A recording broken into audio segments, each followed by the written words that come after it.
ग्वालियर शहर के पालकविहार क्षेत्र के रहने वाले एवं सोम डिस्टिलरी के मालिक और उसके पार्टनरों के यहाँ मंगलवार सुबह से ही आयकर विभाग की रेड जारी है।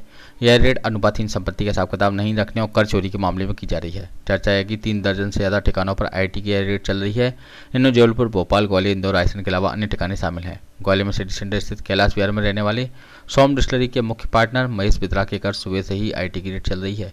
यहाँ फैक्ट्री से जुड़े दस्तावेज और इनकम टैक्स से संबंधित फाइल भी आईटी के अधिकारियों को मिली है।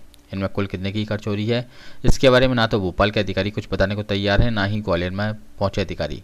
कैलाश विहार स्थित महेश बत्रा की आलीशान कोठी के मुख्य द्वार सुबह से ही बंद कर दिए गए हैं। घर के कुछ सदस्य अंदर, जबकि बाहर से किसी को अंदर जाने की इजाज़त नहीं है। मीडिया ने भी आईटी अधिकारियों से बात करने की कोशिश की, लेकिन वे भी बाहर से ही अपने विजुअल बना सके। इतनी बड़ी रेड के बारे में आयकर विभाग के अधिकारी कुछ भी बोलने को तैयार नहीं है। सोम डिस्टिलरी की शुरुआत फैक्ट्री रायसेन में थी। इसके अलावा इस कंपनी के रजिस्टर्ड ऑफिस को भोपाल में भी सुबह 6 बजे से ही कार्रवाई चल रही है। फैक्ट्री के कर्तादाता जगदीश अरोड़ा शहर के इंद्रगंज के हनुमान नगर के रहने वाले बताए गए हैं। ग्वालियर में भी फैक्ट्री का एक कार्यालय मौजूद है। दोपहर तक यह पता नहीं चला है कि अभी तक कुल कितने करोड़ की कर चोरी मिली है, लेकिन यह आंकड़ा करोड़ों में ही बताया गया है। खास बात यह है कि पुलिस जवानों के साथ यह आईटी रेड एक साथ कई ठिकानों पर चल रही है। इसमें दिल्ली, मुंबई सहित अन्य राज्यों के वरिष्ठ अधिकारी मौजूद हैं। भोपाल स्थित एक अधिकारी ने बताया कि इस रेड के बारे में फिलहाल कोई जानकारी नहीं है और वह इस समय प्रदेश से बाहर है।